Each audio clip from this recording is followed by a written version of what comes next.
hot as balls in here. Hit it, Pat. It's still showing offline on my. Oh, there we go. Ladies and gentlemen, welcome to episode 19.5 because of technical difficulty last week. I am Patrick, joined with me, Black Market Ivan, who somehow survived Mexico. Same thing with La Flama Blanca, Viva Danielle, and also Val Capone. How is everyone's weekend? Starting with the people in Mexico, because you guys, well, you're not in Mexico now, but you guys were. How was things down below the border? I'm gonna take the phrase "down under" away from Australia and reclassify it to Mexico. So we had a wonderful week. No, I'm taking it. I'm taking it. Hey, no problem. South of the border, brother. South of the border. Yeah, but I like down under better because it sounds more. It sounds cooler. It sounds cool. Yeah. Australia could be considered south of the equatorial border. What? That's not even true. I mean, there's the equator. They're below the equator, right? So they're south of the equator, southern hemisphere. You know. Yeah, So our time in the upper hemisphere, but above the, I don't know, whatever. It was a fun time. I've been to. It's he's just gonna skim right over that. It was like Scott Steiner math. If anyone has ever seen that. I was just gonna say, dude, my brain is hurting, and I didn't even get hit.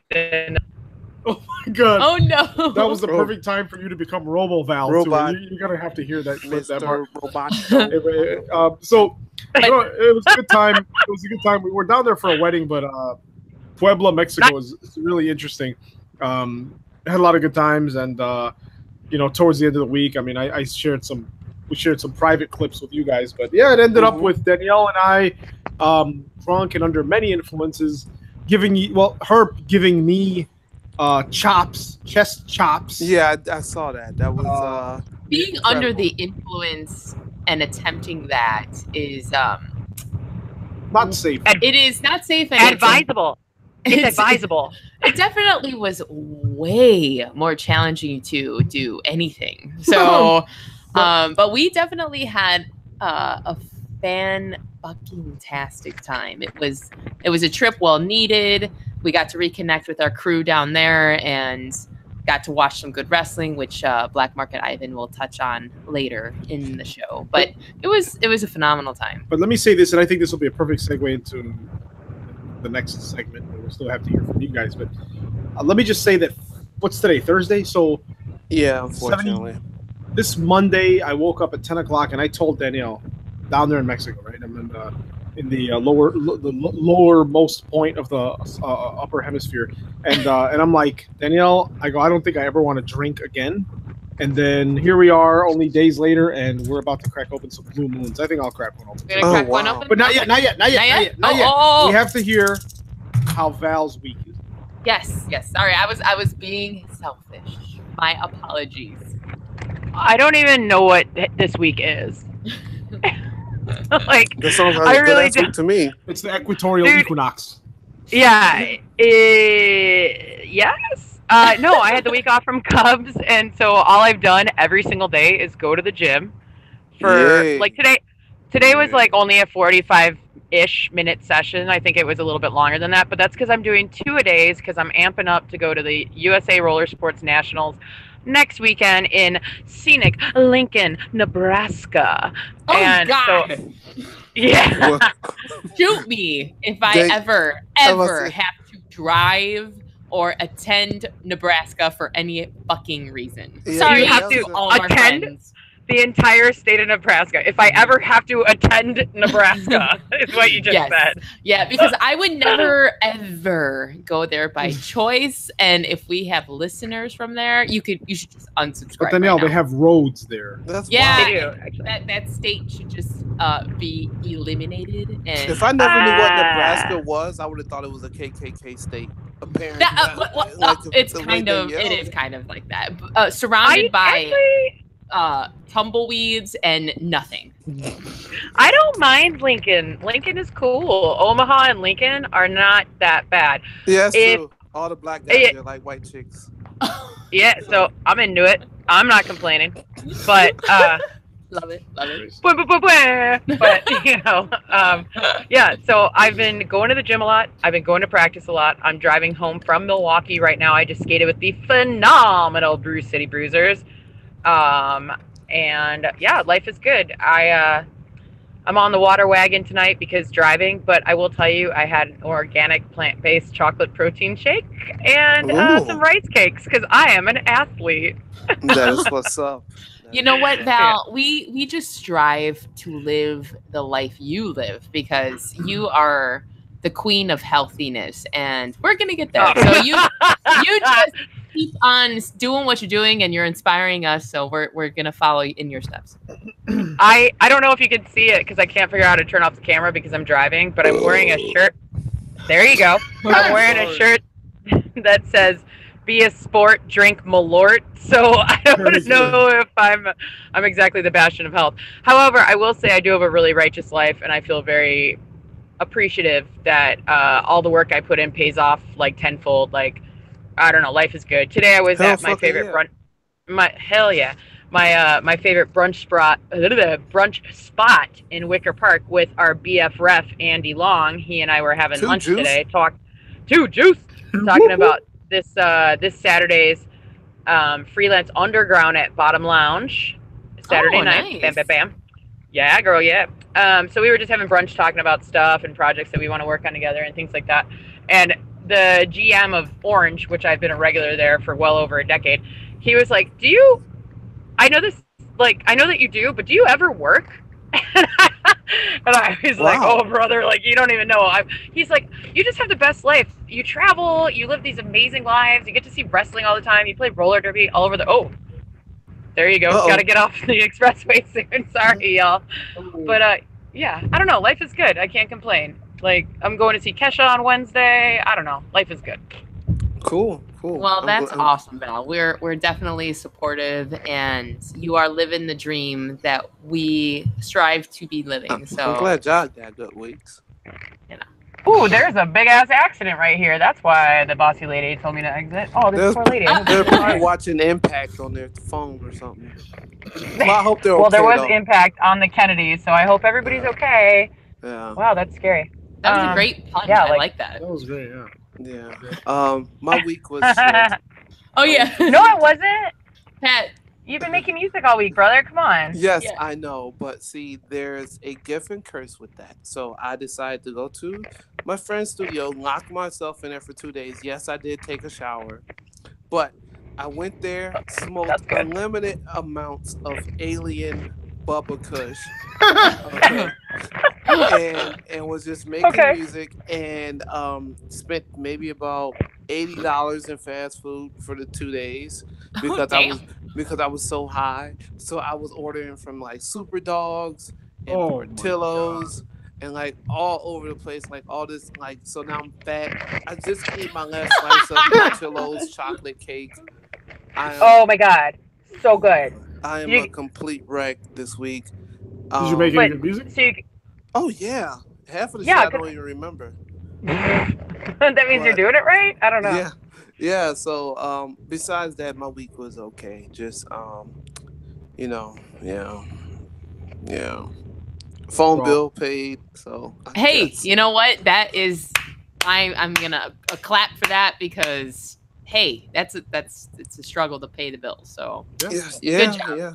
Let me put it. If you can, based on what you were saying, Val, and you're saying, Pat, and here's the point. Okay, if you can pay all your bills and own up to all your responsibilities, and at the end of the week you can still smoke an entire dwarf planet full of alien substance, or you can drink all you want, or do whatever you want to do. After you've done all that stuff, I mean, that's why else work, right? Why else, grind? If you that's true. I mean, so that's a good thing. We all worked hard and got will be your. To be honest, I just do music to buy video games. That's it, really. Video games and food. I mean, that's really where I say 80% of my money goes. Food, nah. Yeah. Never mind. I'm high. Just continue. Don't worry about it. What's the last? Well, if you're high, does that mean you're going to be partaking in any? Oh, I'm already am. My bad. Yeah. Okay. So, because my week was piss, I want to cheer myself up. I'm kind of intoxicated too right now. I wanted to cheer myself up a little bit, so I ordered this pop from California called Cactus Cooler.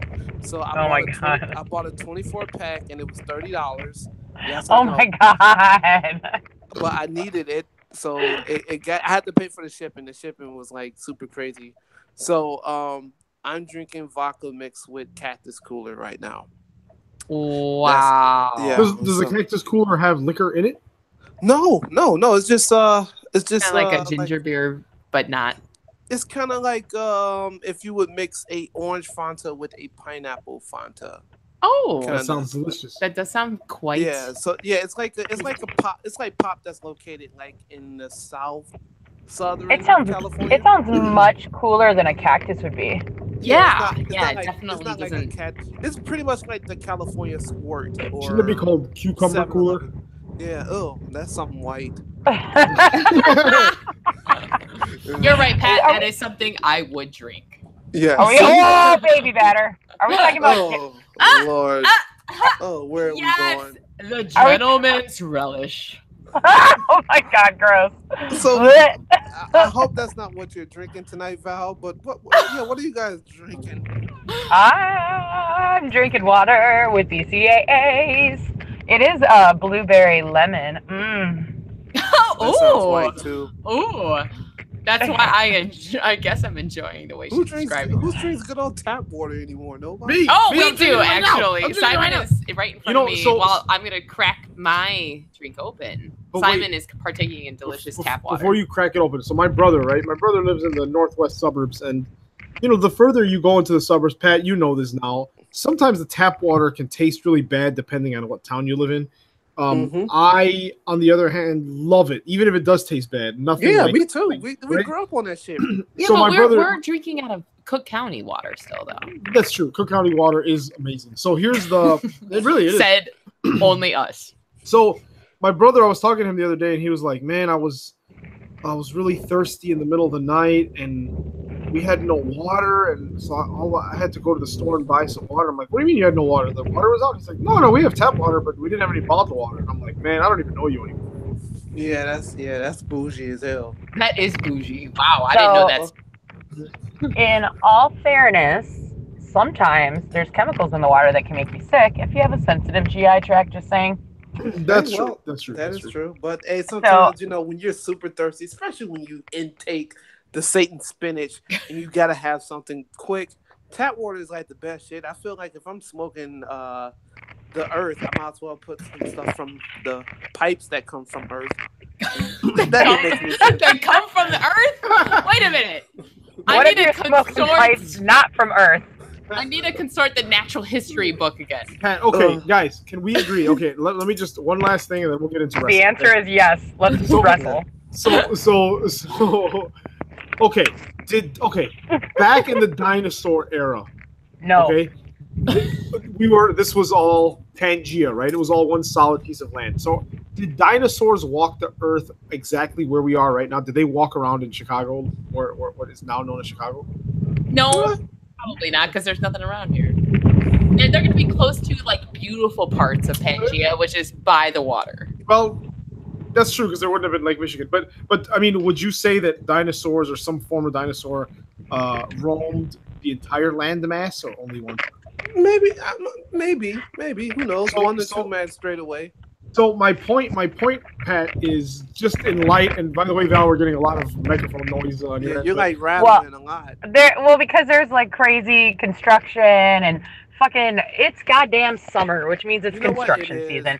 Also, all I can think of when you're saying dinosaurs that roam the earth, I'm like, are we talking about the Undertaker's career, or are we talking about like?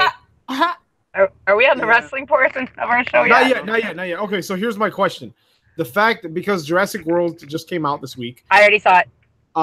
Do you think, Pat, and this is a serious question, do you think, Pat, that at least one time in your life, in your many years of smoking, that you've smoked at least one tiny bit of dinosaur DNA? No. I'm asking Pat, not you, Val. You're taking this away from him. Holy shit, my glass almost tumbled. If I did. Like when the T-Rex is walking and the water shakes, that's what just happened in Danielle's glass. Exactly. Holy shit. So what percent of dinosaur DNA have you smoked, Pat? Okay. Negative. I'm not asking you, Val. Hold on. I did partake in this strand called Moon Rock before. What? Moon Rock? Yeah. Dinosaurs aren't on the moon. Ivan, what have you done? But listen. It's like a very powerful strain that you can't smoke by itself. You have to mix it in with some Reggie. That's a term for regular weed for all you people out there. Right? Oh, so regular weed. Yeah. So if you put the Moon Rock in, the last time I smoked Moon Rock, I thought I was going to shit on myself. So oh my god! Oh wow! And I haven't smoked it since, so that might be the only time I was supposed to smoke a dinosaur. Wrestling. So if Pat were to have smoked that Moon Rock, and then you work for SpaceX, and Elon Musk is like, Pat, I need you to go to Mars and be my first colonist, and then Pat, one day, passes on and his body melts into the surface of Mars. Oh my god, is that what happened? His dinosaur will dinosaur DNA from the Jurassic period of United States of America.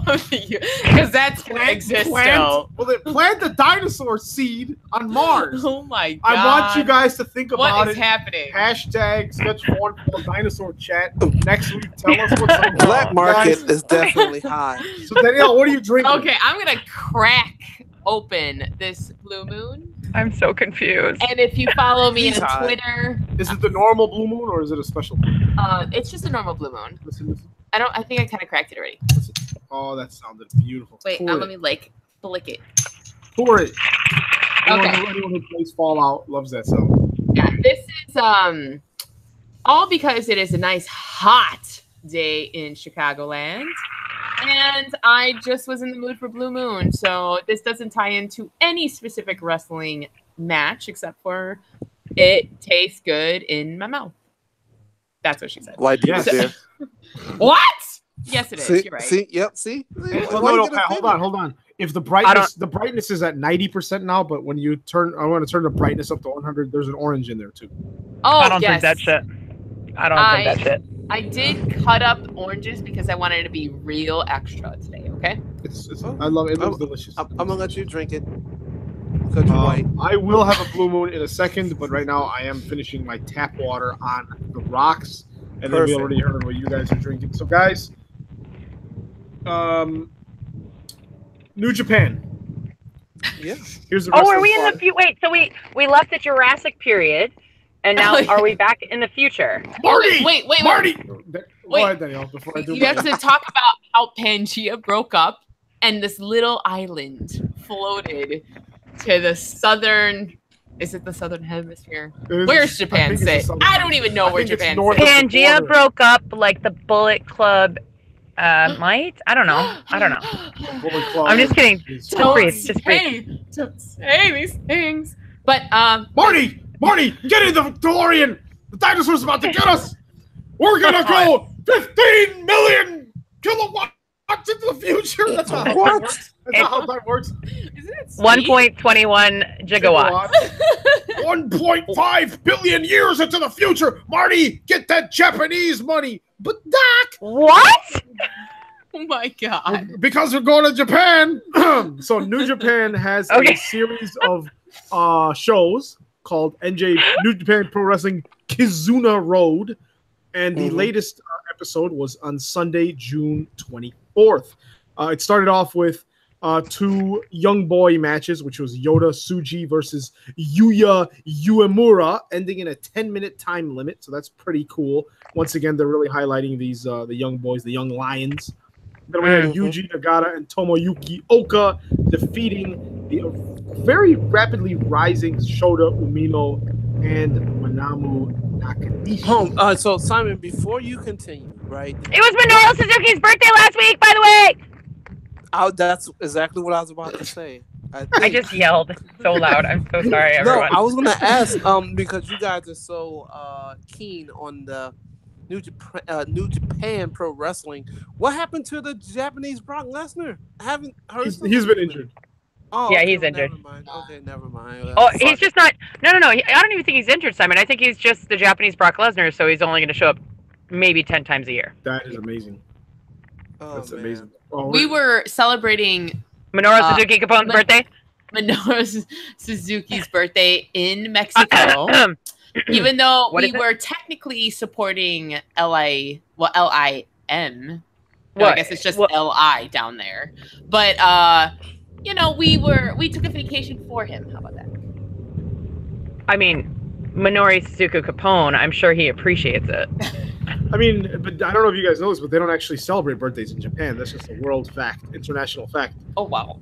Every year I'm going to give you guys a 100% accurate fact about another nation. So I did see a photo of 3-year-old Minoru Suzuki Capone, and I'm pretty sure that even 3-year-old Minoru Suzuki Capone could kill all of us.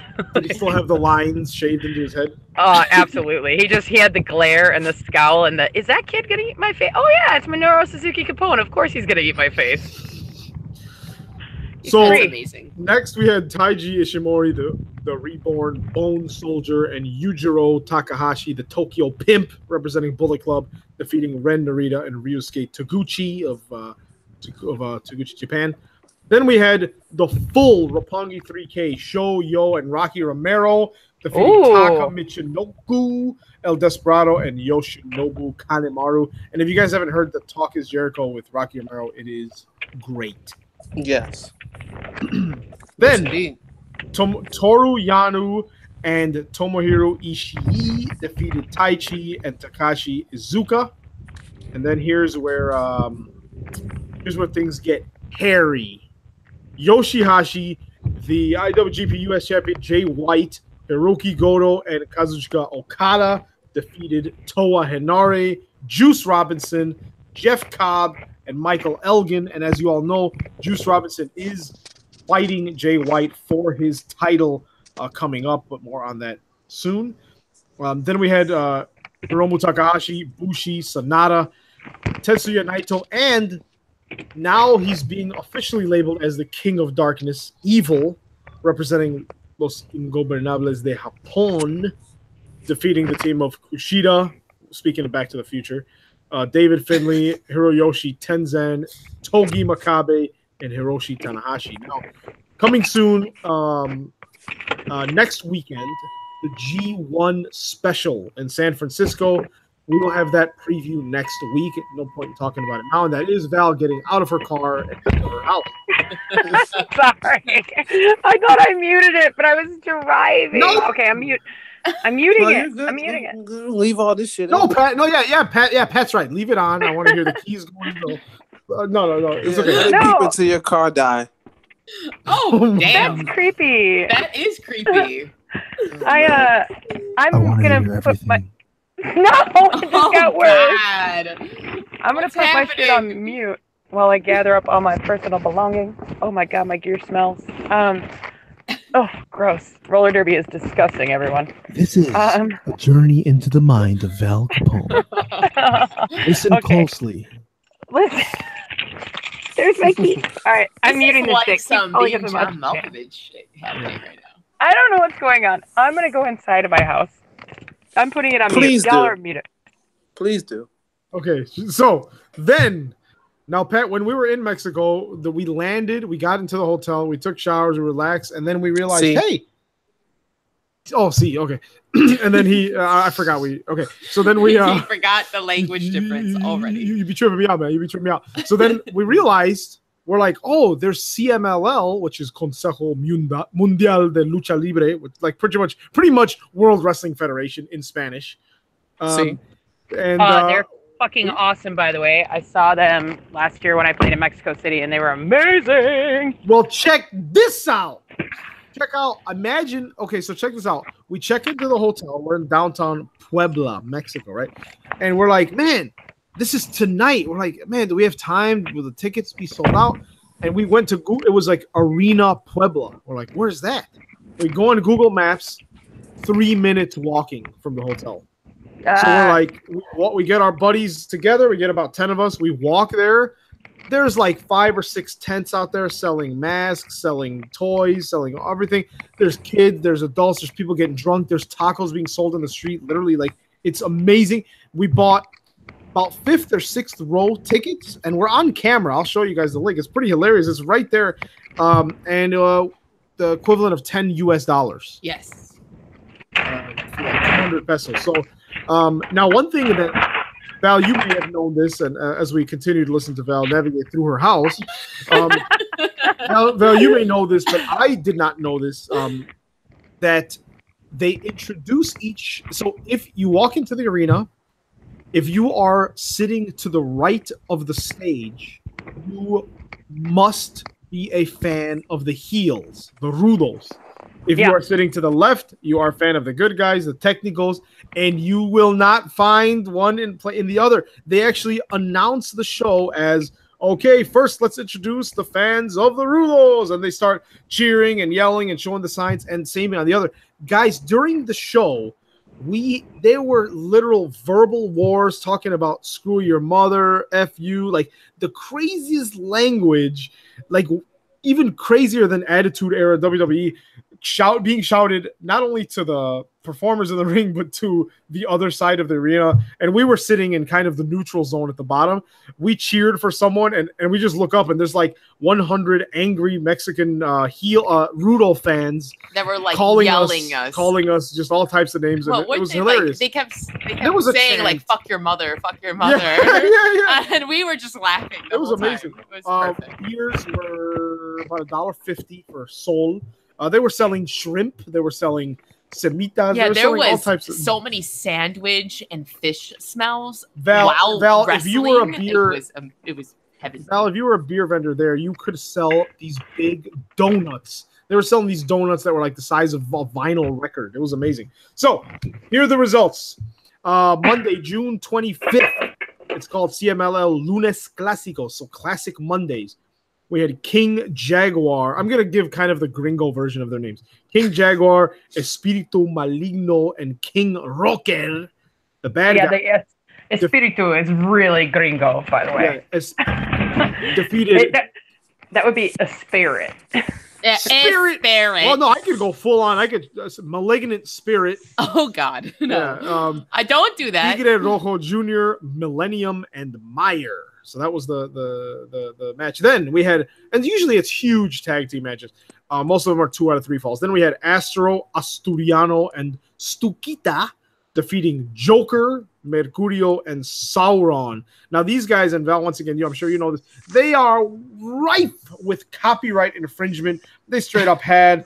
They'll have straight up Joker, like DC owned Joker images. Their music, every single performer has a copyrighted like pop or rock song. We heard Gangnam Style. We heard it was literally someone came out to Gangnam Style. Then we had La Amapola defeating Princesa Sugehit, which we all saw at the Mae Young Classic. It was really amazing to see her. And she did not have her cool butterfly mask, which was like, oh. So then we had Feline, Puma, and Tiger, which is like La Dinastía Casas. So it's like the dynasty defeating the Divine Ones, Black Panther, and he is not black. And Blue Panther Jr. and Esfinge. Then we had the Mexican National Welterweight title. And no, this is not a fake title we invented for an Austin Aries segment. El Soberano Jr., with a champion, retained his belt, defeating Titan. And last but not least, the real family, Flyer and Volador Jr. defeated Templario and Ultimo Guerrero. via DQ.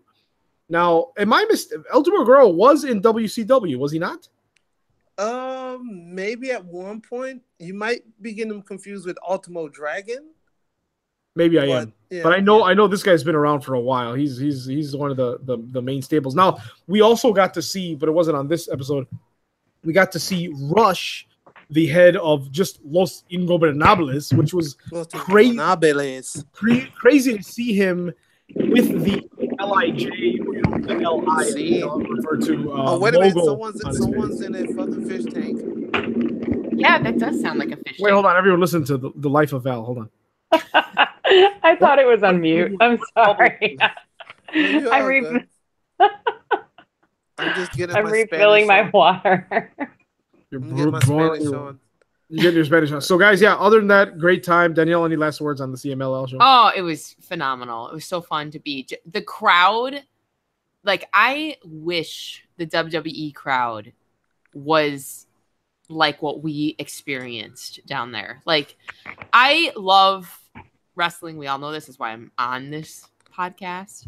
But every time I go to a WWE show, except for NXT is excluded from my current statement. And now, real quick sidebar is we never get Val. We don't ever get Val seats, so we are talking from experience from the 200 section. Yeah, we're like talking. Oh, we're off early from work. Let's buy some $30 seats. Yeah. So go on. So speaking from people that are not for the record, my seats in row 3 were not that much more. Just want you to know. I'm gonna throw up. Okay, but because I know the reason I'm prefacing that with Daniel, what you're gonna say is because things are, I'm sure, crazy as hell in the front, like 5 rows. Compared to the difference in crowd and things people say. But okay, go ahead, Daniel. The height of neck beards. Yes, exactly. Yeah, there's just there's an obnoxious element with the WWE crowd on the main show live events to go to. And it's very rude. It's very, and I'm all about a rowdy crowd. I'm not saying I want to be like the Japan crowd, even though I love the Japan crowd of just sitting there politely and clapping after a match. I'm all about that too. But the WWE crowd can be very obnoxious and disrespectful of the whole event. And even though this CMLL match that we watched, or this taping, was very rowdy, they never disrespected the wrestlers in an inappropriate way. It was done because that's part of the performance. They were engaged in the match. That's true. Even though they said, like, your mother's a whore to the wrestlers, they were there was a context. They were there for the wrestlers. They weren't throwing a beach ball. They weren't chanting, "This is boring." Yeah, they weren't chanting like at that freaking Ring of Honor show. They weren't like show me the titties, Like, there's just a whole different vibe with how the fan base is, and that's what I miss from a SmackDown and a Raw show when we go to see these shows. Two things I would say is that the beach balls go away right away. People don't like it. They don't. Most people don't even participate in the too sweet thing anymore. Honestly, yeah, I'm over. Yes, thank God. I'm kind of upset that you guys went to Mexico, right? And you went to CMLL, right? Leones Clásicos and NXT without you, right? Oh no. Okay. Here it comes. There was no S.A. Rios. No, I don't even think. You know what? Does he? Maybe he's not even Mexican. I don't know because I don't know. Hey, Lita. The reason, you know why I liked Lita when she first came out, because she came out with S.A. Rios and I was like, she's a hot Mexican chick. Yeah, and then I found out she's not. What the Papi chulo. That's crazy, man. But what's point number 2, Val? So realistically, indie shows are like that here in the States. You just need to go to more indie shows. You need to go to the less big money production shows that draws the casual fans and start going to more of the underground, like Freelance Underground this Saturday. But the underground indie shows, that does happen. Like, people do get very divisive, specifically 3-2-1 Battle based out of Seattle. Yep, that rhymes. They have a face side and a heel side. And when you pay to get in, yeah, you have to decide, are you on face side or are you on heel side? And even all the way down to the entranceway, it kind of divides the whole room, and it's really just fun. That's awesome. I mean, it's awesome. Okay, so I think I'm gonna call off this Saturday because no, I but work but late, but you guys know what? can't just don't tell my boss. No, but Danielle did mention that, like, yeah, we need to get back on the. We need to get on the. It's not until 9 o'clock. Like, I want to say bell isn't till 9, but I'll have to double check. These retail hours. I mean, Danielle, you get off at 10:30 on Saturday. That's the problem. So it's really just that being limited by retail. But that's a very good point. You're absolutely right. Really, I mean, that's a great point. And yeah, that could be right in our own backyard, and we just haven't experienced that yet. But speaking of which, speaking of things that we care minimal about, but you guys are gonna enlighten us. Well, I don't know. That's a rough segue. I don't know. So I'm sorry. Doors are at 8. Doors are at 8:30. I was just doors are at 7:30. Bell time 8:30. Sorry. I was just staring at Simon, waiting for him to pick up the Passover of a terrible. No, you segue. were handing me something and you just dropped it, and I couldn't before it reached my hand. No. But Pat, edit that out. No, don't edit, please. So no edits. But with that said, a great time in Mexico, Val. That brings up a very good point. And at the end of the show, I definitely want you to talk more in detail about the shows coming up this weekend, and any ones that have just passed us. Now, we did not watch Raw or SmackDown. You know what? I'm gonna be honest. I didn't either, man. I like I said, you got some people saw me I was obviously like trapped in the studio against my will. Wait, hold on, Pat. Hold on. I want to hear what room Val's going into. Okay, while we're closet. Wait. Okay, ready. Go ahead. Open up. There we go. No, not you. Danielle's opening a beer. Open. Danielle. What type of podcast is this? This is Val. I cannot stress to you how much noise your microphone is making. Val, Pat. Have fun editing this. I'm trying to figure out the best way to do this so I can transfer to my laptop and get off my cell phone. So you're gonna do Raw and SmackDown. Oh God, that's all right. You guys keep talking for like 5 minutes so I can try to figure this out. Okay. We're gonna mute it. Hello, my baby. Hello, my honey. Hello, my rectile guy. Pat, did you watch the UK Championship tournament? Oh my God, yeah, I did. Okay, all of it. Yes. Hit us. Why don't you give us the results? Yes. For the WWE UK Championship tournament on Tuesday, June 26th, and then we'll go to Raw and SmackDown. Even though I want to watch it, but give me the spoilers. Hit it. Okay, I want to run through it, and obviously I'll tell you like what I thought was dope and what I didn't think was dope. Okay, the Mustache Mountain. If you were a neckbeard and went to WrestleZone or Wrestle Inc. or anything like that, then you would know that they defeated the Undisputed Era to become the new NXT Tag Team Champions. This happened some time back, but in the UK time, everything's happening in real time. We had Charlie.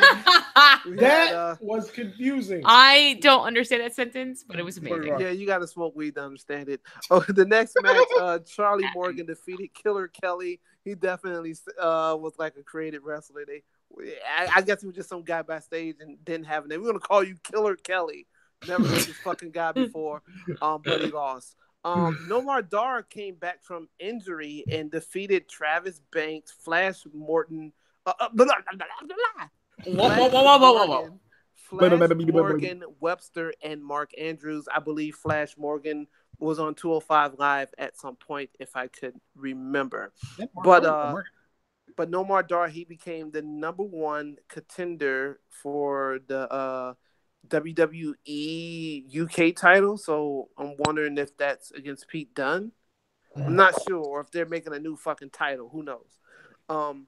Flash Morgan was on. Remember when 205 Live, when they did the WWE shows from the UK recently? They did the European tour. Oh, hi, Yippee. And when 205 Live did like a tag team, Flash Morgan was like the mod wrestler, and he was with Cedric Alexander and Mustafa Ali. That's where I saw that guy from. Yeah. So yep, he was in a match he lost. Nomar Dar's back.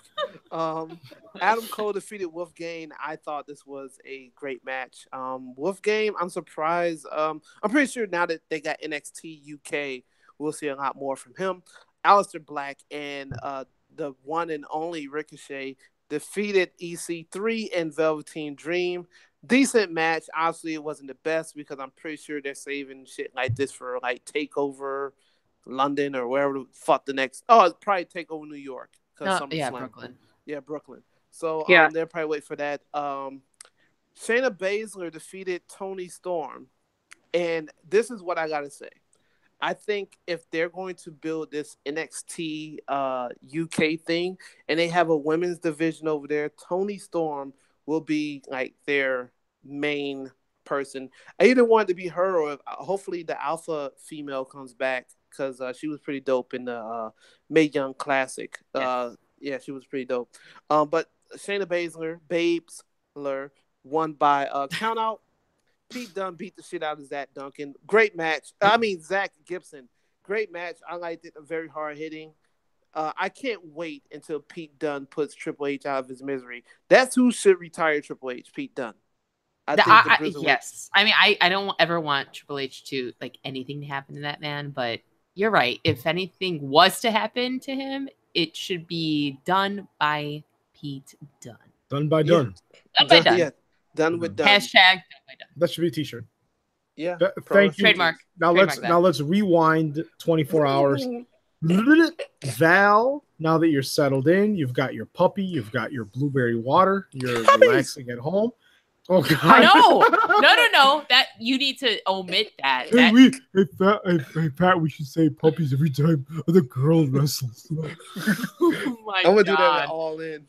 Oh, No, don't you dare! I won't. No, I will find you from my seat in the rafters, and I will kick your ass. So do not. Do that. I would not do that. I love staying alive. Oh, Val has two instances on Google Hangouts. Let's see how she sounds. She must be making a transition. You know what? It's because she's covering Raw and SmackDown, so we have to, cover all bases here. That's okay, crazy. guys? So we gotta cover it all.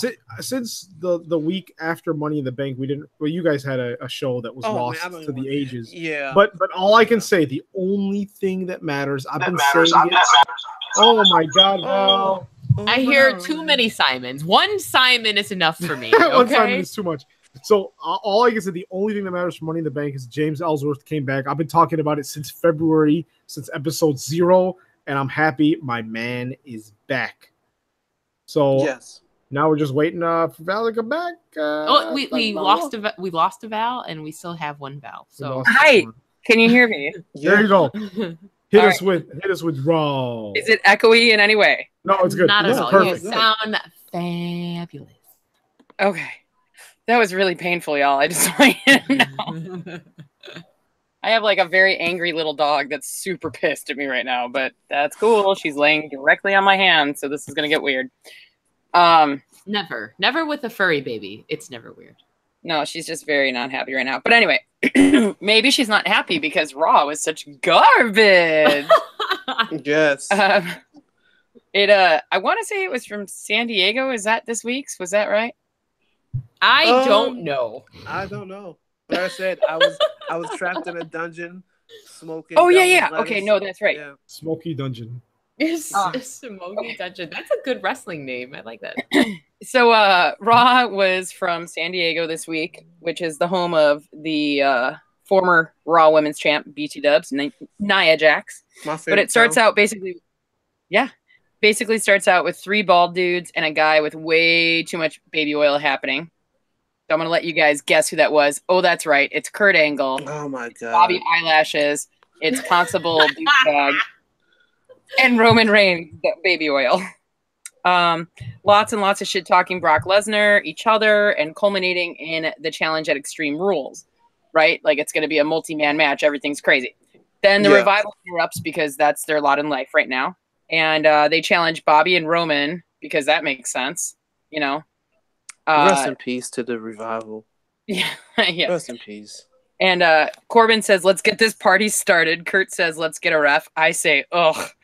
The highlight of this match was the Snickers commercial that Lana and Rusev star in, where they are at Dollar General and she shops. He gets absurd, and also she has no accent, so highlight of the night for me. Oh shit, I'm kind of hungry now. Yeah, Go ahead. Snickers will satisfy you apparently. Yes. But yeah, Bobby and Roman like basically threw Dash and Dawson up in the air, but Bobby like tossed Dash about 10 feet in the air, and I was like, whoa, dude, please don't break this guy again. He almost just recently died. And Roman's toss looks so sad, comparatively speaking. I was just like, oh, this is awful. I just wanted to share that with everyone. Oh, and by the way, the multi-match got canceled because due to a snag in Brock's contract, they decided, no, we're not going to do it. So Lashley loses his sweatbands and likely all of his powers, which then means that Roman and Lashley lost the match. So there you go. The Deleters of World promo. Ugh. But more importantly, Rey Mysterio Jr. debuting in the 2K19 commercial. So already pre-ordered. $90. They already took it off my card. I love that Charlotte Flair's word is tradition. I was really happy about that. And Daniel Bryan's was underdog, and they go through the different superstars on the roster, and they're all pulling a Mysterio mask off, and the very last one is Rey pulling a mask off himself to reveal a new mask saying back, which that's really exciting. Back. No, very, very exciting. Yeah, something like that. Yeah. No, he literally it's one word for each person, and his is back. Yes. And it's like, ooh, okay, because I already bought it. Yeah, anything with Rey Mysterio should just, just take my money. Just take my money. Absolutely. Even if they spell it R-A-Y. R-A-Y. Yep. It might be a bootleg from the market outside of CMLL, but I'm still gonna buy it. Anyway, so we go back, and Curtis Axel and Bo Dallas are doing the impersonation of the Deleters of Worlds. I just love Axel's creepy Hardy noises, and Bo is better than Bray is as Bray, personally. He has a sweet hat and a teeny little lantern. That's enough for tuning in. They're talking about they may be entering the lion's den, but the Deleters are entering a beehive. And they almost die coughing, but thankfully they didn't. It was Axel versus Hardy in a match. Axel with the win because Hardy had this really weird positioning that seemed very, very staged, kayfabe, where he like slipped off the top ropes. Anyway, so he lost. That's really exciting, right? I'd say, well, yeah, great. My dog just sighed like as if she's so irritated already with this story. Oh, good. We're going to rehash this Sasha and Bailey feud. Guess what? Just what I always wanted. So it cuts to like Sasha Banks backstage, like, bitching at Kurt. It's just annoying. And then they show us Authors of Pain backstage just decide to randomly push down a member of the WWE production crew. So then I'm sick of these chicks. But that's what happens when you're too thick. They're two thick boys. What if you can't stand in the way of them? Good. Yeah. They should throw everybody out of the way. Whatever. Oh, I'm so sick of these chicks. We're talking about Authors of Pain now, Pat. Oh, never mind. I'm sick of those chicks. But yes, we're all sick of Sasha and Bailey. Is what I personally am sick of those thicks. Those Authors of Pain. I just like how no matter what the context, they always walk in the room screaming. Yeah, they were just like, what the fuck? I just like that constantly the commentary crew has to be like, the one on the left is Akim, the one on the right is Razor. And they still also have their names on their chest, and I'm like, is that because they don't know who is who? Perfect. So that's for all the whiteys out there that you're like, who are these brown boys in my TV? Anyway, so Titus O'Neil calls him out and says you can't treat people like that. Dana analyzes it naturally, and then Apollo tries not to smile the whole time. And then we cut back to Bailey and the return of Alicia Fox, which I'm super stoked for her because Foxy has been here for over a decade and she had a bad neck injury. So welcome back, lady. Although her ring gear, why is it covered in Van Halen logos? Anyone? No, just me. Trademark. It better be. They better be making some money off that shit. She's eating all the brown M&Ms. But we find out that Sasha was stamping her feet because Kurt set up a tag match between Sasha, Bailey, and Ember Moon against 3 members of the Riot Squad because, you know, there must be more. They were like, oh, you're going to wrestle 3 members rather than the 3 members. Anyway, it's just proof that Kurt is terrible and probably concussed. So Authors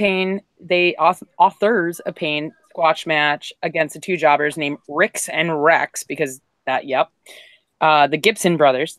They just beat the crap out of them. Titus Worldwide comes out. Titus almost got caught up in the ring gear in front of the ring. It was almost Titus World Slide Part 2. They began the feud that no one would ever ask for in 11 billion years, but here we are. Kurt and Constable Corbin are joined by Finn, and since Big Casshole is gone, now Corbin is the hype bully. Wait a minute. Tall William is his Impact name. That's his new name. In 90 days. Tall William. I actually took a moment to be like, is he serious? Tall William. How many blue moons have you had, girl? Shoot. Not enough, apparently. The deal with this show, trust me. So he mentions how Finn came up short. Like, oh, good, because that story was so interesting. Let's put it with Constable Corbin and Finn Balor. Finn gets him, though, asking if his manager at TGI Fridays knows that he took the vest that he's wearing. Thank you, Finn, because you, read my mind. It's terrible. That was funny. I thought it was pretty good. Braun barges in and basically sets up a match because he feels bad about the way he treated Kevin. And Kurt's like, well, who are you going to face? And he just goes, oh, these 2. And then, boom, it's set up. When you're the monster in the bank, you can do whatever you want. So Alexa Bliss and Mickey James walk out, and they show a recap of Rousey putting Bliss through a table. And James sounds high again, like as high as her hair, and I don't know. She just sounds like she's doped up all the time. Because when she talks, it's like this. I mean, I don't know. Alexa has new merch. It's rad. She also has more merch than any other person on the roster right now. She's a champion, and she will bounce back. That's how she can be out here in the ring, and calls out Ronda for being a spoiled and entitled and not deserving of what she gets. Mickey says the cash-in was likely one of the best ever. Alexa brings up Nia, the bully, as her opponent at Extreme Rules because she doesn't deserve this rematch clause already, blah, blah, blah. Basically, she goes on and on about Nia as a neckbeard in a Rousey shirt waist Photoshop pic of Rowdy with the Raw Women's Champ title around her waist. And that was the most intriguing part of this segment to me, was just watching the neckbeard freaking out because he was on camera. Yeah, it's terrible. Natalia's music hits. Everything is just weird. She talks about 23 days till she's going to face off, Ronda facing off again against Bliss. And then she says that she didn't come alone. So there you have it. Nia Jax came out with her to keep Mickey James out of the ring. It's just a really long match. Basically, eventually Hark gets Bliss locked into the sharpshooter, forcing Little Miss Bliss to tap for the win, which is nice. Good to see her submit to that because Natalya just needs something going for her right now, I think, other than her really killer makeup job. By the way, she looked like a super babe. There was a recap of Rollins' loss for the IC titles to Ziggles. The Charlie Bot 2000 interviews Rollins backstage on how his loss has been festering for the past week, driving him to take back his title. And then next thing you know, we see Jinder and Sunil in the middle of a photo shoot, which Ruby takes away the Photog's camera and smashes it. It's really weird that they're trying to push Jinder back into this peaceful role now, because Jinder and Sunil Singh don't even get upset. They just are like, okay, see you later. You just smashed the camera. 6-women tag match. Sasha pouts. Bailey conjures up her wavy, wacky, inflatable dudes. This is the point where I was watching wrestling with my father, and he said, "Hey, big Capone, tall dad, yeah, burnt in my eye." Yeah. Tall dad, who is probably smoking the Satan spinach right now or something. Yes. All right, never mind. My bad. I got excited about that. He says he's never seen them when he helped with Loden, because he does the Loden at the Allstate Arena. Yeah. He's like the king of all roadies. And I was like, yeah, aren't they great? He just looks at me, stands up, starts to walk away, turns around and goes, no, and just left her. Then Ember's video pops up and he goes, "Who the hell is that?" "I'm not impressed." I was like, "Okay, Dad." Oh man. The match is okay, I guess. The highlights and lowlights basically is Coachman saying Bayley should take on Sasha. And it's like, really? Exciting. It's just garbage, more garbage women's piss matches, and it pisses me off. But the Riot Squad defeated Sasha Banks, Bayley, and Ember Moon. The best part is Bayley goes fucking ham on Sasha to the point where they had to like beep her. They had to edit her. Yes. Yes, her phrase is, I think they should run with that, but unfortunately it's not PG. Yeah. So. It like she says, "You're not shit, Sasha." Ooh. I like it. Yes. So Izzy, right? Is that her name? Yeah, a little NXT girl. Yeah, she's crying somewhere. Yeah, she could. Yeah. Fuck that kid. Yeah. Look at them. Oh my god. I don't mind Izzy. I think she's a sweetheart. I mean, you know, Pat, you can edit that out if you want. That's okay. No, it's each their own. That's no, we're leaving that in. I like Izzy. I think she's a sweetheart, and I think she's a kid that loves wrestling, and her parents support that, so I'm not dogging on her. You know what it is? It's because I'm just going to break it down for you guys right now. I'm kind of jealous because I was her. I was a huge fan at her age, and you know what it is? I feel like she's gonna be on NXT. She's gonna be on the show. Yeah. Like you see it within 7 years, 7 to 10 years, the girl's gonna be on the fucking roster. You know so what? I'm just jealous, and I'm a hater, and I own it. It's fine. You know who's a hater? Mojo Rawley. Mojo Rawley's a hater. The Mojo, yeah. Fuck Mojo. Well, not physically or mentally. Hell in a Cell is in San Antonio, and that's like super tempting for me because I love San Antonio. But anyway, so wait, when will that be? September 16th, Sunday, September 16th. Oh, my September schedule is booked because I'm just focused on All In. But that's fair. It's like the one day off I have that week, and I'm like, oh, if I find a really cheap flight on Southwest, that is tempting. They need to sponsor me, man. I spend so much money on there. Anyway, hey, for roller Southwest, derby. You know, Southwest, we'll give you some free advertisement if we get some tickets. Southwest. So yeah, there's like an awesome rainbow conga line, and then Mojo Rawley just shreds this dude in like a cheeseburger shirt. Todd, I think is his name. I hope Todd takes on Ellsworth, and that's like a match I want to see on a pre-show, by the way. Pre-show. Yeah. Pat's like, wait a minute, that's the main event. Main event with Izzy as a guest referee. I hope she is made out of glass like the rest of the referees. What? Oh my god. All right, next. Yeah. So anyway, sorry. Okay. Cheap shot from Raleigh onto No Way Jose. Again, another bunch of feuds I don't care about. Yeah. But the more I could see idiots dancing in a conga line, the better, I guess. I don't know.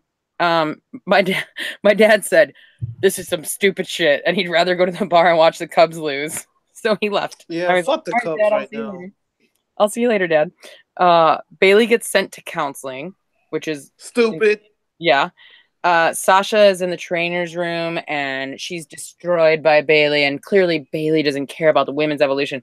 But fun fact, Sasha also has to go to counseling with Bayley, so I'm sure it's going to be some weird WWE.com exclusive that I'm probably going to watch often.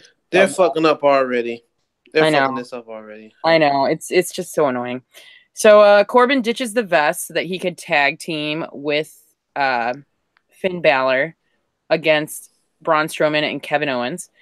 But, you know, the snarky list, like, there's just, like, so much snarkiness between them, and, like, the long stares that just ensue between each of the tag teams due to lack of trust. It's just, like, they just don't want to be in there together.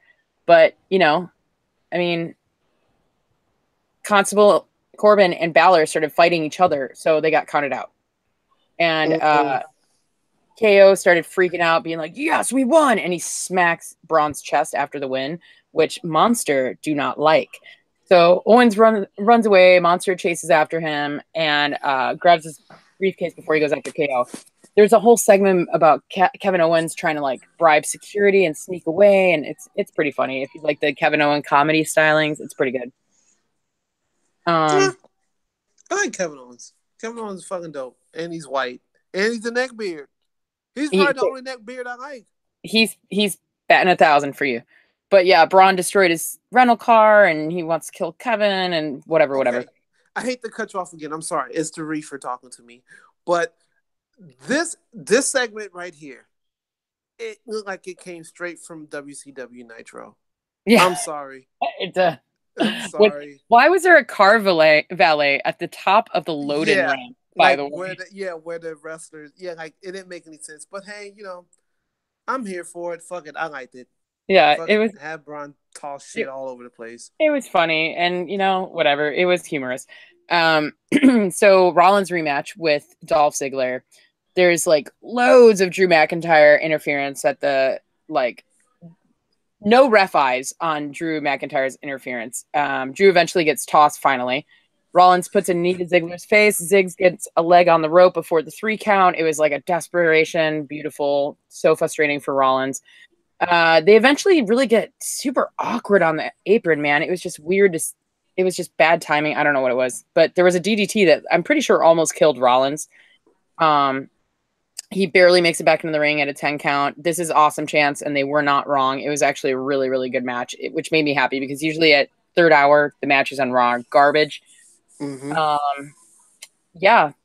Seth eventually goes up to the top rope, only to have Dolph meet him there. Frog splash, yet Ziggles kicks out at 2.5. Like, I swear he hit 3. But eventually, superplex into the Falcon's Arrow for the pin. Drew comes out to force a DQ. So what the fuck? Out comes Roman Reigns. Shit gets weird.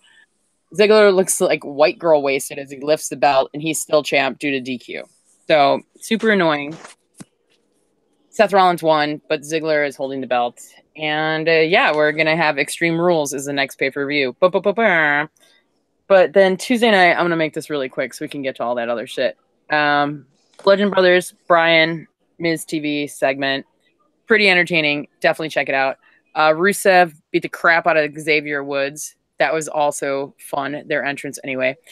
Lana and Naomi suddenly are BFFs, and they met the Glowcast backstage, and the Glowcast was very excited as they were arguing about the dance-offs. Glowcast was like, oh, we're here to feel the glow. And then Naomi and Lana joined Superpowers to take on the world. So we finally get to see EY and Sanity and all this and that against Jeff Hardy, which I thought was going to be really exciting, except for ended in a DQ. Next thing you know, whoa, it's a 6-man, 3-way. Oh, everything's crazy. Jeff Hardy and the Usos tag team to defeat Sanity. This was funny. Funny. I thought so. I guess it's just a backstage segment where they're in the back and Oos, we went to Hardy, and I guess I don't know. I'm high. Sorry. Continue. No, you're not wrong. And also, Jeff Hardy's makeup is making me nervous. I just want to put it that way. Yeah. Not in a good way. Becky Lynch and Sonya Deville, there's this new rivalry, I guess, between Sonya, Mandy, and Becky. Where's my homegirl Charlotte, BT Dubs?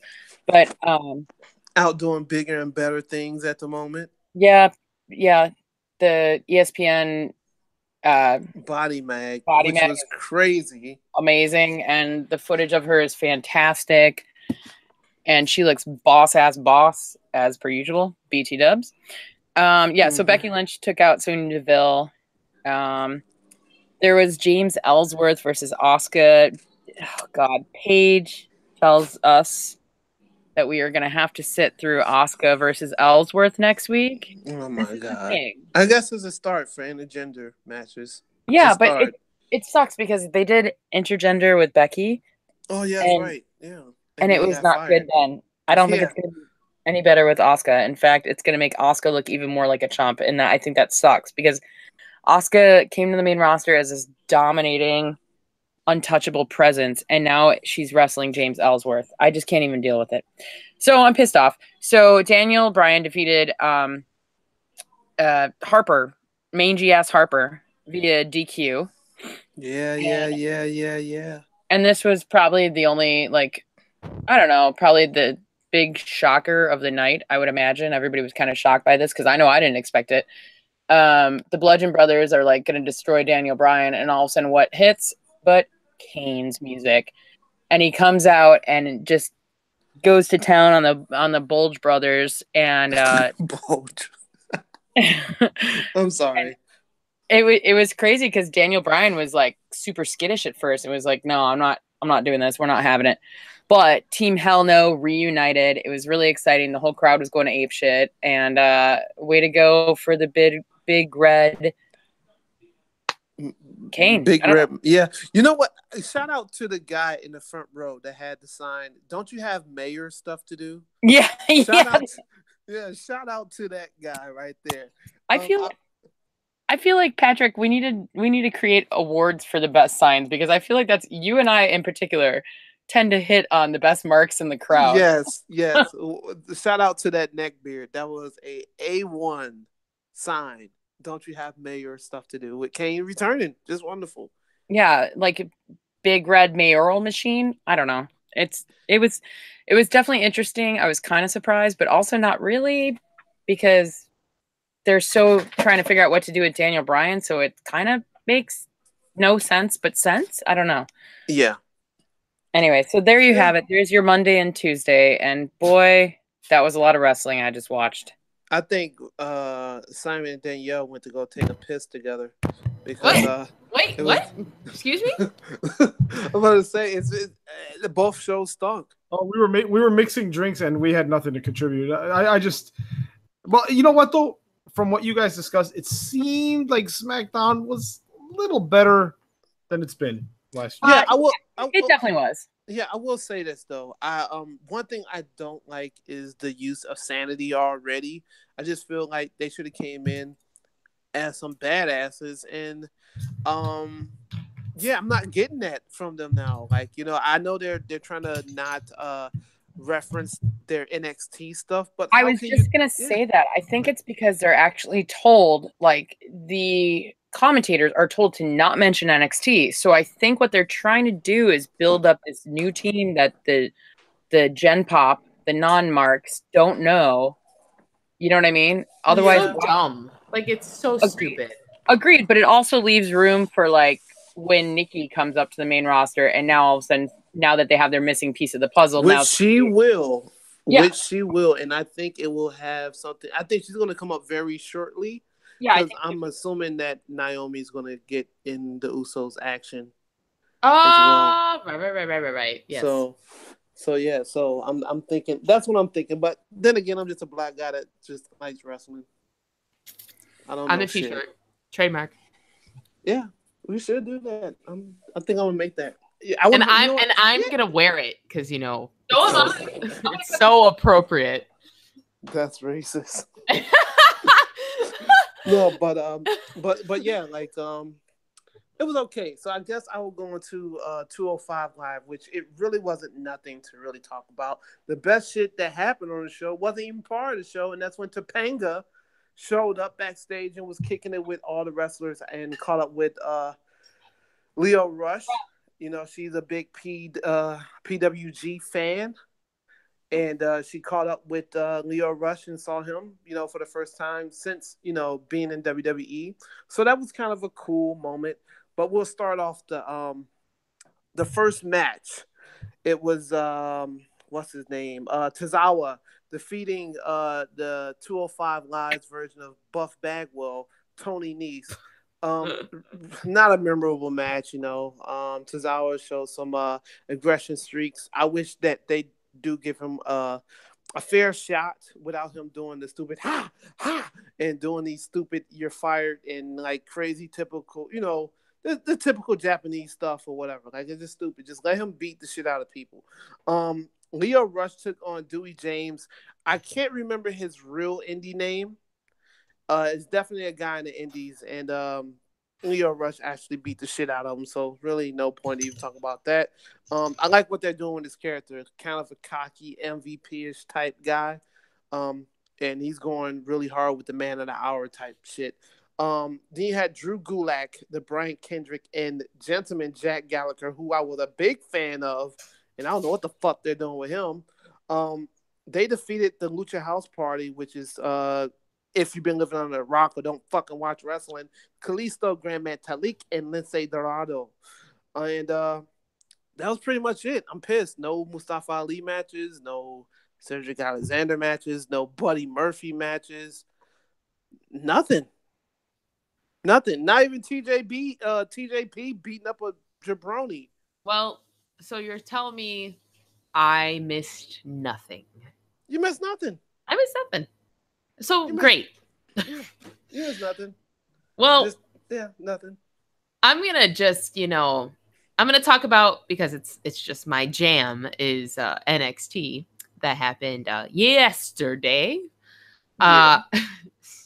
Sorry, the alcohol has fully intoxicated me. So I'm gonna just rapid fire through most of this, because I just want to talk about one element of NXT that was literally had me holding my face in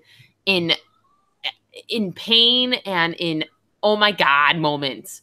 And I'll get to that moment. So it started with Ciampa confronting Black while Black was talking about TakeOver Chicago and, how he's just, the best ever. And I am so excited for this upcoming build of a match between Ciampa and Aleister Black. That's going to be phenomenal. Next was followed by I kind of dig him. He is the NXT version of Takahashi. I believe Hiromu. No. Hiroshi Tanahashi. There we go. There's the names are so similar, and I keep messing it up. But that's racist. Yeah. I'm gonna own that. He has just the fabulous hair, and he's all about the theatrics. He beat Max. I'm gonna fuck this up. Humberto. It's okay. He's a jobber. He's a jobber, but I love the crowd chanting for the jobber. It was a good match, though. This guy has a lot of potential. Let's see what happens. We're gonna follow that up with a very impressive match by Candice LeRae defeating the beautiful heel Lacey Evans that did not show up with her child. So we established this whole child situation here. But I watched Instagram videos of her child telling her mother that she could fly, and her mother said, "You're gonna break everything," or something. Go to Instagram, Lacey Evans. Oh God, here we go. The first picture Patrick, help me. Is her daughter. Go on, Danielle. Okay. The match was amazing, though. Okay, both ladies I am a fan of. So no matter who won in this match, I was going to be a fan in general. But Candice pulled out some of her amazing moves, and she took the win. I love the girl. It was awesome. Definitely check it out. And then let's talk about the fucking main event. This shit had my hands were on my face. My knees were at my chin. I was on at the edge of my seat. Didn't know what direction or who would win. Talk about a phenomenal performance with these 6 men fighting. Okay, let me just say who it was. It was the Undisputed Era versus Ricochet and Mustache Mountain. Now, it didn't start out that way. Mustache Mountain made their appearance as the new NXT Tag Team Champions, and they were going to fight some jobbers. But then, out of nowhere, Roderick Strong and the Undisputed Era come with all these flying knees and kicks and just destroy these poor jobbers that were literally launched off the stage and just came to the ring. They were on the mic and just annihilated. I can't even think of any words. I'm so excited. Talk trash about the UK. Oh yes, they were just being the best kind of heels NXT has and needs. So They get in the ring.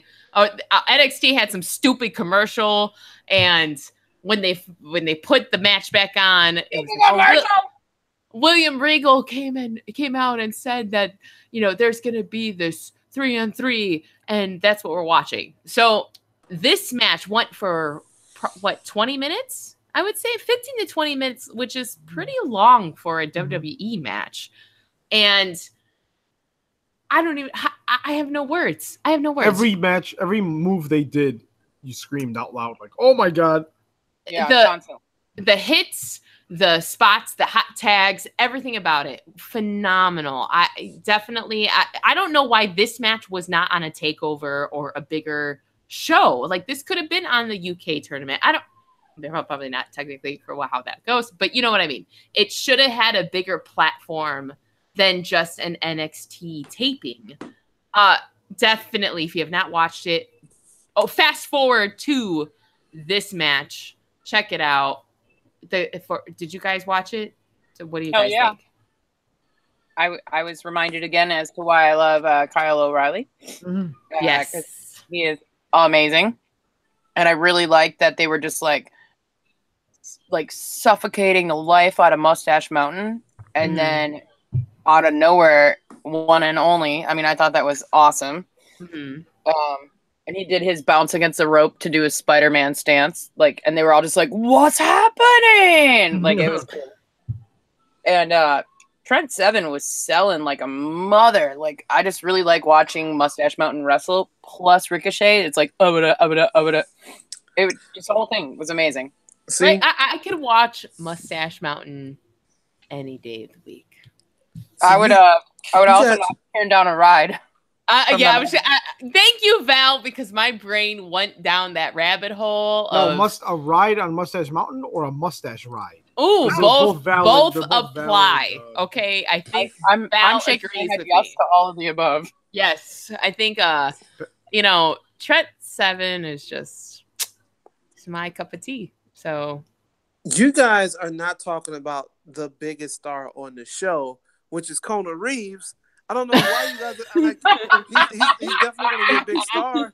He's definitely going to be a star, and I definitely will see him with the NXT Championship by next June. I guarantee it. You know what? I definitely feel like you can see the way they're playing his character up, and this megalomania character is building. You're right. I don't think it'll be that soon. I think there's a couple people ahead of him. I think definitely Ciampa and EC3. Let's just be real. Those two are next when it comes to holding the head title. First and foremost, Ciampa for life. Fuck everybody else. Yep. You're right, Yep. I guess. I agree. Ciampa for life. And then life. I'm a sucker for EC3. He's good on the mic. He makes me laugh. He's going to have the title at some point. Absolutely. Maybe North American title. I was going to say, ship his ass up to SmackDown. Oh, God. So much hatred from that statement. So, now, notable mention to Vanessa Bourne. Oh, yeah. And just saying, I have one question. Sure. Why does Kairi saying like a pirate? Uh-oh. That's like a pirate. Who has that? Echo Val. It's not me. It's you. Are you sure? How do you know who's coming from? Because I only have one me. There you go. No, Val's the only one not echoing, so that means it's coming out of Val's speakers. Uh-oh. Well, I'm not muting this shit or editing this.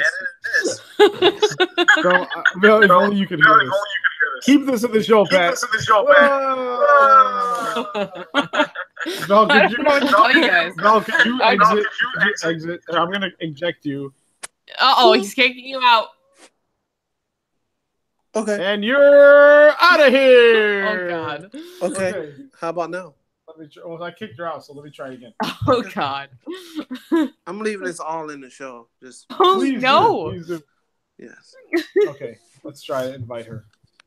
Now, everyone be quiet, and so she'll be like, is anyone here? Yeah, but she's gonna see her little icons. I don't care. And now, in Val's life, she's confused and wondering what happened. She's no longer on the broadcast. So, Val, Pat, you like Keanu Reeves? Is it because he reminds you of The Rock in 1997? Kinda. Oh, Yes, you're kinda. right. You're totally right. Yes, he's like Nation of Domination Rock, man. Like, I feel like they need to invest in him. They need to invest. I like that guy. Val. I mean, I've already been blocked. You know, it's fine. Damn. No, that's better. I was That's wrong. better now. Yeah. Blocked you. Well, you know, we're not talking about that. Redacted. Oh, Redacted. okay. Redacted information. I forgot. All right, just a second ago, I just farted, so I might have to edit that out. I don't know if that picked up on the mic. No, if you are leaving my shit in the show, All you right. have to leave your fucking farts in the Okay, show. well, hour and a half in the show, you hear my fart. All right. you better Timestamp. put a timestamp on that, Timestamp, Pat. yeah. Okay. Okay. A Dookie stamp. Oh no. You Wasn't got me that loose. So, Wasn't that the anyways, that, I'm gonna- Austin Aries used to get his Well- newest belt, the Dookie Stomp? oh, good. Okay, so let's conclude NXT with, of course, being the top of all WWE shows in general. I give it a round of applause for literally being what wrestling entertainment should be. I believe this concludes the main wrestling shows, but how about you, Val? Give me a little update on what's happening in Chicago with the indie scene. Well, currently I'm eating some quinoa because I love Becky Lynch. But Mhm. well, let's see. Oh, this Saturday, very exciting, very, very exciting. Freelance Underground. We lost our venue, or they lost our venue at Faderbrow because the brewery shut down. However, they're going to be at Bottom Lounge, which for those of you that have been going to see Freelance Wrestling, that's where Freelance Wrestling used to run out of. So it's kind of cool that the brother promotion of Freelance, which is Freelance Underground, is going to be presenting Mega Brawl at Bottom Lounge, which is 1375 West Lake Street, Chicago. Very excited. It's kind of like Lake and Ogden. Oh, okay. Yeah. So it's pretty easy to get to by car, but also by train.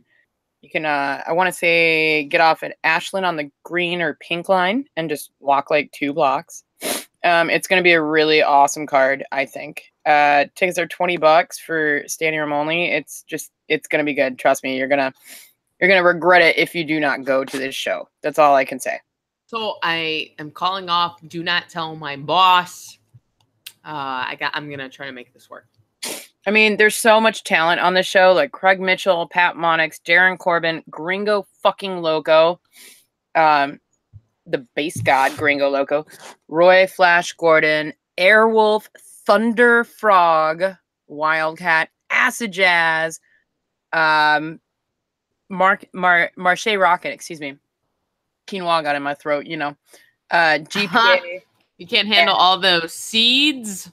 I couldn't handle all the goodness. And Isaiah Velasquez. There's also a ladies match on, which I'm stoked about, to see Angelus Lane. And I believe the Chicago debut of Ark Williams. So I'm excited to see her.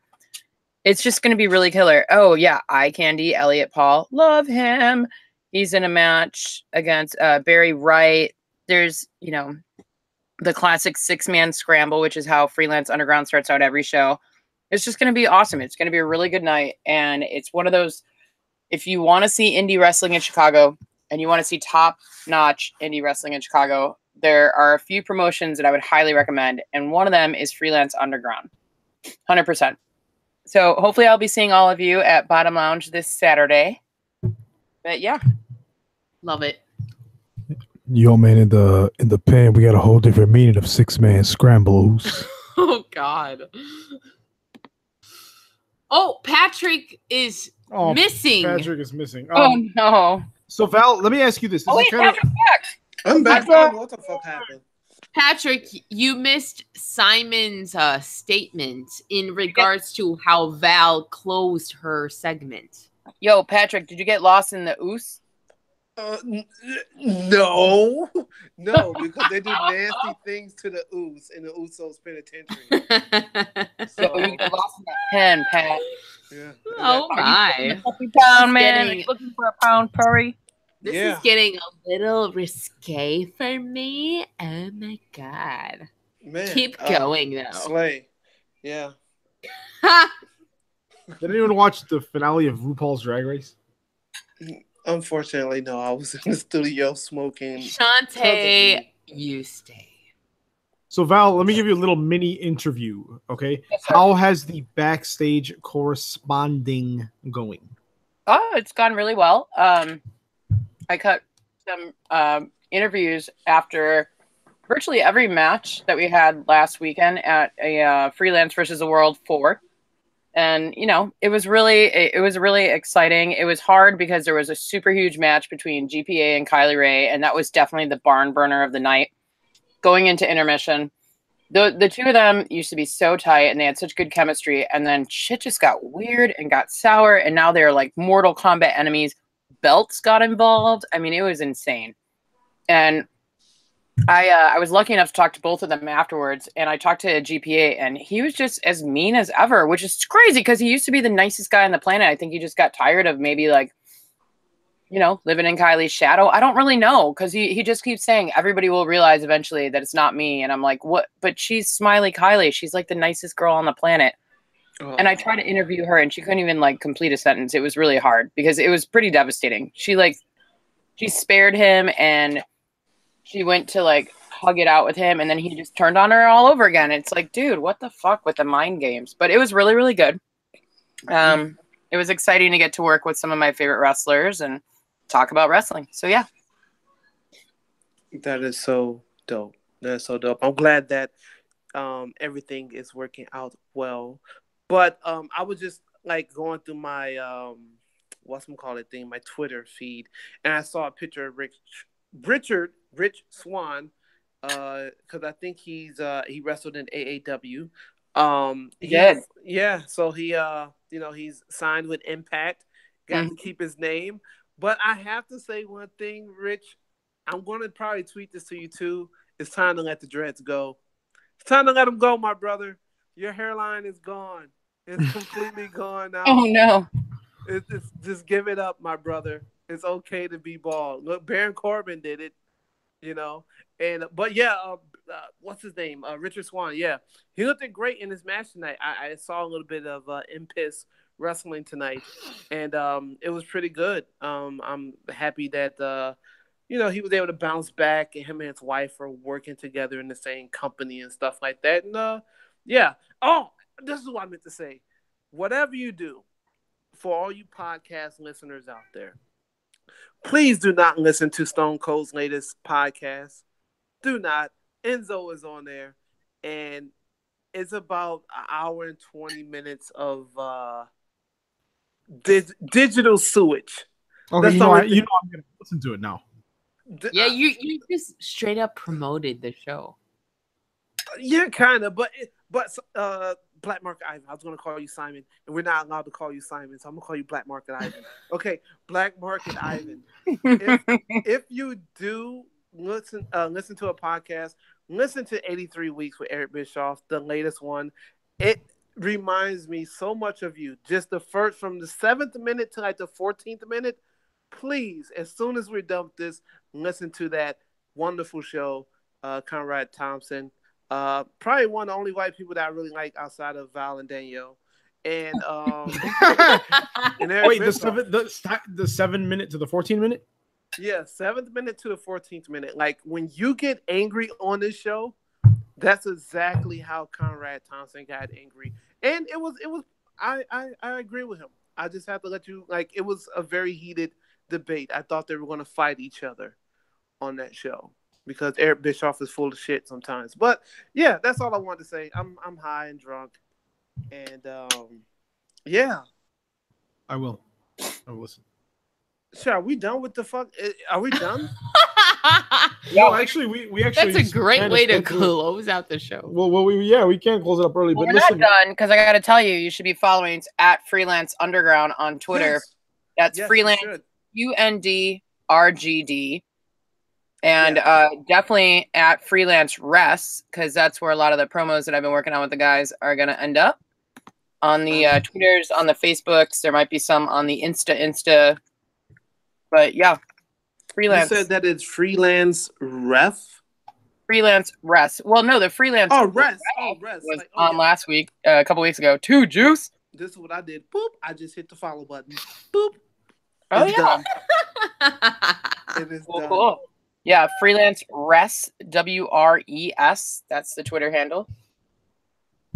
Yep, it is done. It is done and done. I haven't heard from Don't Andy tell me Long in twice. like 2 weeks. I don't like him anymore. Oh no, we're gonna lose a follower. Shush. I No, like no. you, Juice. Thank you. I'm just trying Andy- to start a fight. Andy and I had a brunch today at Orange, like I told you, and he was actually on the north side. He's a south sider, but he's been on the north side all week because he was at the Music Box at a film festival. So he's been watching movies for 12 hours a day. So that might be why you haven't heard from him, because Okay. he's like He's his forgiven. brain is numb. He's Yeah, forgiven. you know, like, man, dude, and it's crazy because I'm finally leaving Chicago. I've been on the north side all this time. Just got through playing Mamba at the beach a couple Wait, days you were at ago. Bambi at the beach? Yes. Oh, I girl, was. I wish I yes. would have known. I would have gone, Patrick. Yes. Sorry. Oh, it's not. There was just a whole bunch of drunk white people there anyway. You I know, because I used to work it every year, and I said, yeah. So we did that, and now I finally get to go home. Like, I've been in Chicago. I've literally been in Chicago since I saw Simon. Wow. Really? Which is like, yeah. So like 3 weeks, and now I finally get to go home and do a snow angel in my bed and play with my dog Yoshi. Oh my Lord, I can't wait. Taking care Wait a of, minute. Taking care of Yoshi for 3 Hold weeks. on. No. I had a friend taking care of Yoshi. Wait, how Yeah. am I not knowing of Yoshi? You don't know about Yoshi? I don't. By the way, every time you say the name Yoshi, my dog looks up from what she's doing and she thinks she's in trouble because her name is Yippee. And she's like, what? Oh, Yippee! yes. I have Oh, you're so good. I have a Japanese Akita dog, Yoshi. He's about 115 pounds, and he's the best friend that I could only dream and imagine. And that's like my other son, because I do have a son. So Yoshi is I'll send you a video in the chat. Like, he's Oh my very- gosh, I cannot wait. But okay, I have to make a statement / comment here. Uh-oh. What's the breed? Akita, Japanese Akita And you named him what? Yoshi. And why did you name him Yoshi? 'Cause he's okay. I just wanted to point out the racial element of the show. No, I don't like Thank you. giving. That's racist. No, look, okay, I'm not a fan of giving dogs like human names. If that makes any sense. Robot, I named my dog Yippee Ki-Yay because Die Hard's my favorite movie. And also, she's sometimes a motherfucker. I love you, dog. Yeah, see, that's the thing. It's not like you're not. Hey, Sometimes the German terrorist. yeah, it's not like you're like. Now she has a machine gun. It's not like you Oh, named your. God. It's not like you named your I love dog you. Gladys or something, or like a real human. What the hell white shit is that? I'm not naming my dog Gladys. Hey, I think I would name my dog Gladys because it's such an old lady name. Blanche. No, I do like Wow. Blanche much more though. No, I named one of my girlfriend's car Blanche because it had like 280,000 miles on it and she could barely move, but when she would purr. So we named her Blanche because she was a golden girl. Hey, with that many miles, she better know how. Mm-hmm. Yeah, so that is a video of Yoshi in our exclusive only chat. If you were a Patreon, you would get to see $5. Wait a minute. Actually, I don't think I'm a Patreon. you know that should be a tier. Don't worry, guys. It's in the works. It's in the works. Aw, that's a doggy. Oh, Yeah. so cute. Yes. My dog is like wiggling her little tailless butt at your dog right now. Wait, that dog. The dog doesn't have Japanese-looking eyes. Oh no! Hey. That just was way too far. Okay, You want my and dog? all the listeners out there, my comment wasn't as offensive. Oh as no, I'm that just saying. one He said it was. was Japanese. I'm just shocked. Damn. I That's didn't. racist. That's racist. I don't know. This is a cute fucking pup. You better put Yoshi on. I wasn't looking at a Instagram. dog. I was looking at a picture. Yeah, he's getting old. He's 4, so He's not old if he's 4. well, in dog years, he's what, 28? I think that's 7 years, so 28. So I guess it's Well, I catching mean, up to me. Yippee Well- is almost 14. You all the furry babies and both of your furry babies are amazing. So Yippee. Hi, Yeah. Yippee. Good girl. So, guys, I really want to know. Like, I wish there was a way to track how many people turn off the podcast after 11:30, or the 1 hour 30 mark. But I think this is the most interesting part of the show. Yeah. this is And when like- we can just get real about everything. So, Pat, what's the worst weed you ever smoked, and what did it look like? It was it's called Gorilla Glue. It's Is that worse than Moon Rock? I literally had a friend telling me, so he's like, I have Gorilla Glue, and I was like, oh, that's funny. So I'm shocked to hear that that's a real thing. Yeah, I didn't like it. It gives me headaches. I like to partake in those type of things when they make me hungry. I like to eat and partake. That particular strand makes me just want to bang my head against the concrete or do flying Chris Benoit headbutts off of a 3rd floor condo. Oh my god! Damn. So, Do not ever have that again. yeah. So Gorilla Glue is not for me, And it's also not for you either. redact that name too. Yeah. I'll blank it out. Yeah, I forgot. Damn, I didn't want to do any editing. Fuck it. Yeah. So, Ahmed Johnson. oh, he's allowed. I know. Just put Ahmed Johnson's name over dude's name. Oh, that's right. You know what? I'm going to take exactly what you said, and I'm just going to move it over Chris Benoit's name. Ahmed Johnson. Do you Yep. think Yes. could Ahmed Johnson right now on June 28th, 2018 do a flying headbutt? Ahmed Wow. Johnson. No, I don't think he could. I don't think he could. If I he don't was even wearing think he those sweet shorts we always see, those jorts. He I can't. think- really- Those are some fabulous jorts. That's okay. some concrete. You know what I mean? I still can't Mhm. believe he's that fat. I can't believe it. What? Hey, we are not about body shaming. You're on right, this you're right. podcast. Speaking of which, F.A. Rhino was not No! on this show, right? No, F.A. Rhino is just F.A. means fabulous ass rhino. Okay. Yeah, fab ass Rhino. We're gonna put Yes. glitter in his beard, and he's gonna. Ooh, Danielle's gonna do his eyebrows. yes. Tell him he's awesome. So I'm he's gonna going to show- look like Wesley Snipes from 2-1 Fu. I'm gonna Oh. show him. How to, Hey, he looked fantastic in that character. Okay, I will say I was one all thing. about it. I have a friend. I won't say his name, but he did have a crush on John Leguizamo when he was in 2-1 Fu. Because he didn't know. Like, he walked in and, like, they was in drag and stuff. He was like, damn, she look good as hell. And I'm like, kind of want to let you know something in a little bit. But, yeah, speaking of 2-1 Fu, Pride weekend in Chicago was crazy. I was down there for a little bit. Fucking crazy. Like, the guys, like, big as hell. Like, fucking Brock Lesnar walking around in booty shorts and glow sticks. Was a hell of a time. Yeah, it was wild down there. That's awesome. But good, it was a good wild though. No one got hurt. There wasn't any like crazy shit going on.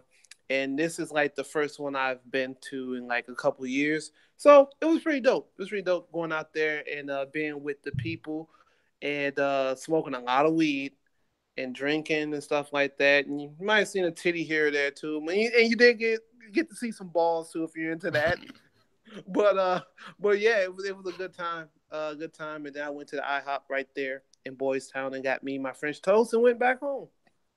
When we were in Puebla, I asked all our crew down there about Pride because obviously with my profession, it is like Christmas for us. Like so Hanukkah. It's like and Hanukkah and Ramadan and just it's a very big celebrating holiday.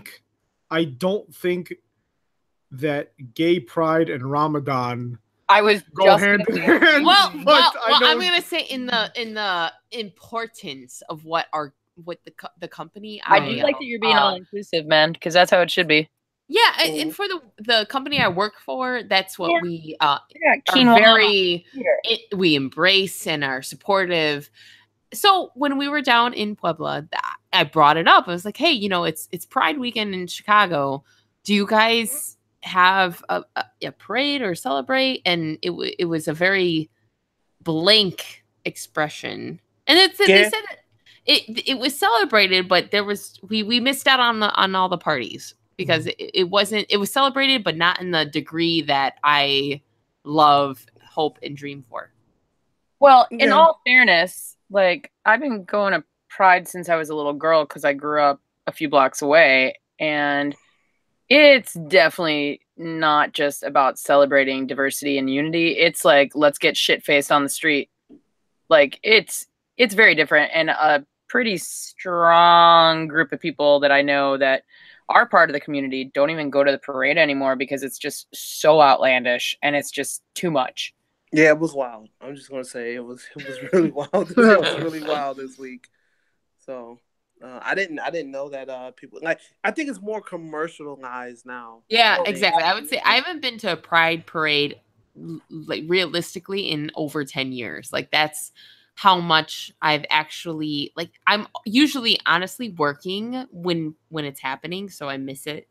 But from what I've heard from other fellow attendees, is that it has massively changed from how it used to be. And absolutely. Personalized and just from like it's all the people from the suburbs coming down to the city and just being like, oh, I'm all supportive, and they're technically not, but whatever. They're just there for the party. But so whatever. It's like the Cinco de Mayo thing where everyone's like going out to Cinco de Mayo parties or the Southside Patty's Day parade too. Yeah. And you're like, what is St. Patty's Day? And they're like, I don't know. It's when we get drunk. Yep. But that's okay. I can see the pro and con of it. But you know what? To have a huge mass assembly of people in one of the most dangerous cities in the northern hemisphere, and everyone's happy and getting drunk and stuff, I think that's great. And that we have Pat to give us the ground reporting. Yeah. Pat, you should look at your Instagram right now and see the picture I just sent you. I can't figure out how to put it in our group. Okay, I'm gonna have to check that out. Okay, everyone listening, just wait 1 second. I don't know how to. They probably cut this shit off by now. You sent it in his message? Yeah, I sent it. I can't see it on his Instagram. I don't know how to send it to our group. I'm looking at my Instagram. Don't got it. We should. You know what, Pat? You'll have to give at least me the 411 because I refuse to look at anything negative on our review page. How's the feedback? But would you as the listener like more information about CMLL coverage? Because I think so. I mean, what the fuck? I mean, it's wrestling. I mean, there's some good fucking wrestlers down there. I think the hardcore group that we have that listen to our podcast, they enjoy everything, even fucking Juggalo Wrestling Federation. So I think why not? Fuck it. Let's give the people that, let's see how it goes. A couple times, and if people are in my inbox like, man, I don't want to hear that bullshit, man. I want to hear about, no, that sounds like a Southern WCW watcher. I don't know. Like, if someone told me like, hey, there we go. Now I get it. Oh, wow. That's really funny. What I'm going to do is I'm going to screenshot it so Val don't think that I'm a creep, because it's probably going to tell you that I just screenshotted that. Boop. And I'm going to... Is this the NXT picture? Yeah, I sent it to you too, Danielle. Oh, this is... okay, because I got, like, issues and this is kind of sexy. So I'm gonna screenshot it for my own personal usage. Girl, you're welcome. I love you too, boo. Post show. NXT Fight Forever. Loser leaves the nursing home Saturday, April 2nd, 2050.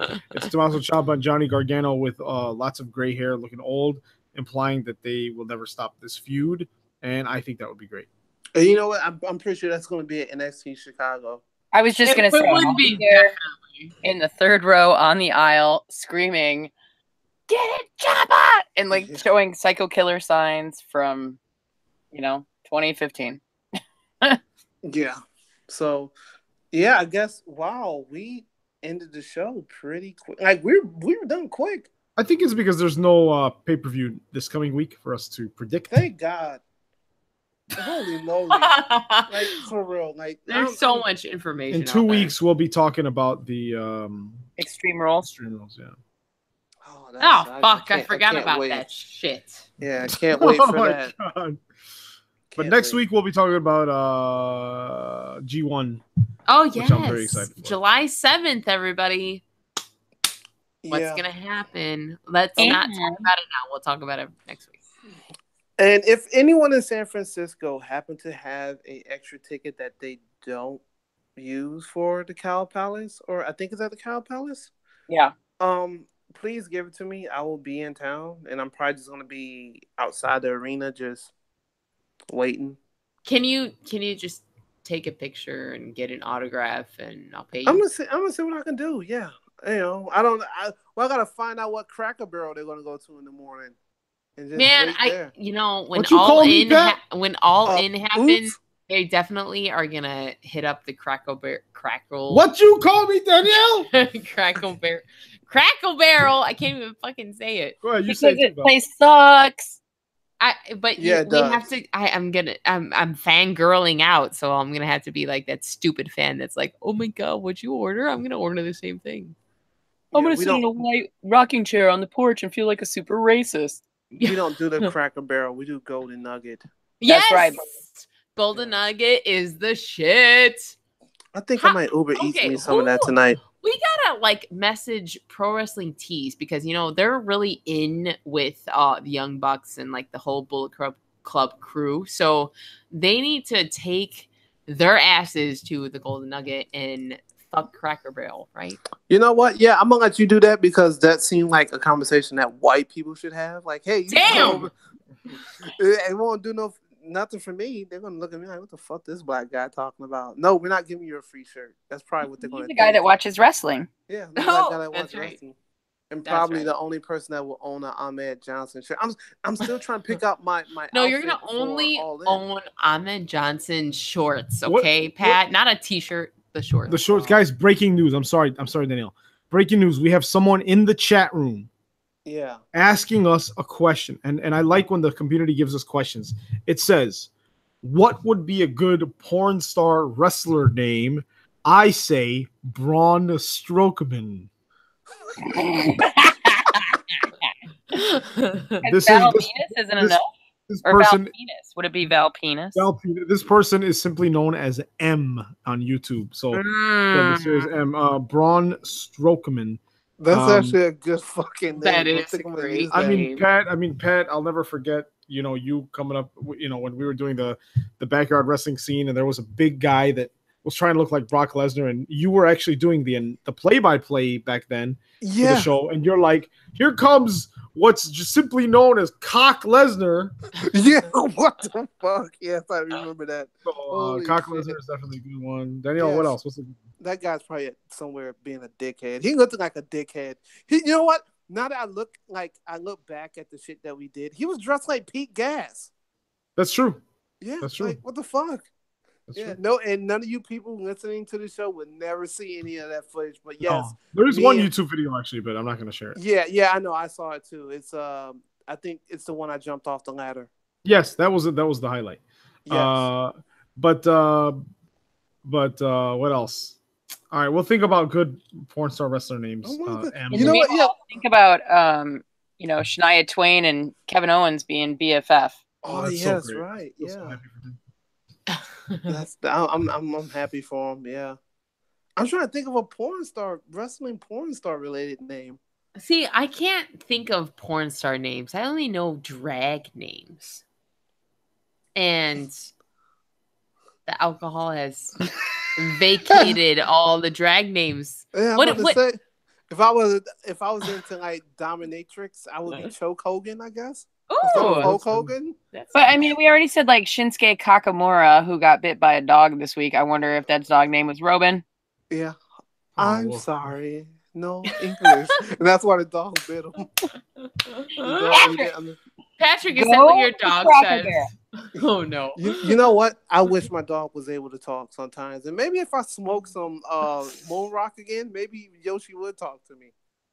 Does Yoshi have a long tongue like the Mario Brothers Yoshi? This is weird. I think I have to go piss. Are you ever sitting in bed and Yoshi's by you and he goes meow? Oh my god, I'm gonna go. Goodbye, you guys. Have a great night. My dog just buried her face in the blankets. She's embarrassed for you, Danielle. Don't worry. Danielle's leaving, but I'm still here. So, I don't know, Pat. I don't have any other good Yoshi jokes. Pat left too. Oh no. So Val, right, thank you. It was a pleasure. Welcome home. Thank you. Be safe, and we obviously will do our best, as all of you should do your best to make it to Freelance Wrestling this weekend. Freelance Underground is Saturday. Underground. I'm sorry. Yes, Saturday, 7:30. 7:30 doors, 8:30 bell time. Bottom Lounge, 1375 West Lake Street. Can they buy tickets at the door? Yes, sir. Yes, sir. Is there parking at the building or just on the street? There's like a small lot, but then I would recommend street parking. And you could probably download the Chicago Park or Park Chicago app. Yeah, yeah, absolutely. That's the hard. I mean, honestly, from people going from the burbs to the city, that's really the hardest thing. Is like, well, where am I going to park? Am I going to, you know, I mean, so download the Park Chicago app, ticket to the door, be there, support Chicago Wrestling, and support our co-host. And everyone have a good night. Val, see you either this weekend or next week for episode. Hopefully, see you Saturday. Yes. Yeah, we will definitely talk next Thursday when I'm driving to Lincoln, Nebraska to play roller derby. Woo! That will be one of these. We have to all go to a roller derby show as well. So that's all right. Cool.